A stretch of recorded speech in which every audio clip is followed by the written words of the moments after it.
Ukuwashoka komqondo itemu eliyiqoqo leqembu ukuphazamiseka okuqhubekayo okuholela ezimpawini eziningi. Izimpawu azibangeli izimpawu zokuqonda kuphela, kodwa futhi zibangela izimpawu eziningi zokuziphatha nezengqondo. Izimpawu eziyinhloko, yebo, zihlanganisa inkumbulo. Ithinta inkumbulo yakamuva. Baba yizikhohlwa. Bakhohlwa izenzakalo zakamuva. Baphinda imibuzo, basho into efanayo kaningi.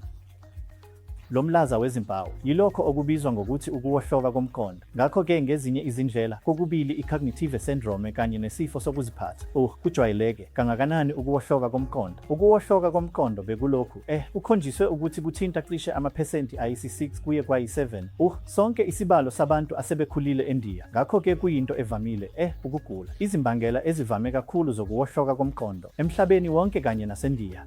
Inombolo yokuqala yisifo i-Alzheimer's. Inombolo yesibili i-vascular dementia, eyenzeka ngenxa yezifo eziningi ezithule ezenzeka kwezinye izindawo zomzimba. I-dementia yesithathu evame kakhulu ibangelwa i-Parkinsonian dementia noma i-dementia ene-Lewy bodies. Ngakho lezi yizimbangela zokuwohloka komqondo. Ngakho-ke kubaluleke kakhulu ukuthi lezi zici zihlonzwe ezigabeni zokuqala, futhi ziphathwe ngendlela efanele. Cishe amaphesenti angama-40 kuye kwangama-50 engcuphe yokuqala kamuva kokuwohloka komqondo angavinjelwa. Ukuhlonzwa kusenesikhathi nokwelashwa okufanele kwazo zonke lezi zinto. Futhi kukhona obuthile kukhona uhlobo oluthile lokudla olubizwa ngokuthi i-mint. Lokhu kuhlanganisa amajikijolo amaningi, imifino, amantongomane athile afana nama-walnuts abaluleke kakhulu, nokugwema inyama ebomvu eningi, ukudla okucutshungulwe kakhulu, ukudla okunamafutha amaningi. Ngakho-ke leli qoqo lezinkanyezi lezinto ezinomsoco lihlanganisa lokho okubizwa ngokuthi i-mint. Futhi lokhu nakho kukhonjisiwe ukuvimbela ukuqhubekela phambili kokuwohloka komqondo noma isimo sangaphambi kokuwohloka komqondo esibizwa ngokuthi ukukhubazeka okunengqondo. Indlela esiyithola ngayo i-dementia, ukuthi i-dementia ihlale itholakala ngokuhlola inkumbulo noma ukuhlola kokwazi kumuntu othintekile.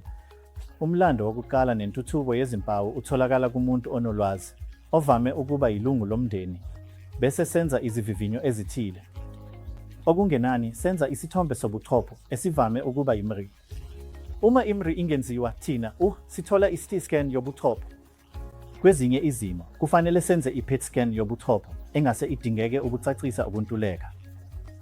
Siphinde senze uchungechunge lwezivivinyo zegazi ukuze sithole ukuthi kukhona yini ezinye izici ezingase zibe nomthelela kulezi zimpawu zokukhubazeka kwengqondo. Iningi lezikhathi sinikeza imithi kuphela. Akuvamile kakhulu. Uma isiguli sinezimo ezithile zokuhlinza ezilapheka njengokwanda koketshezi phakathi nobuchopho, lesi simo sibizwa ngokuthi i-pressure evamile hydrocephalus. Kuzodingeka senze inqubo encane yokuhlinzwa ebizwa ngokuthi i-shunt. Kodwa eningi yeziguli senza imithi kuphela. Ngakho-ke zonke lezi zici zingamukelwa ukuvimbela ukukhubazeka kwengqondo noma ukwehla kancane kokusebenza kwengqondo empilweni yakamuva.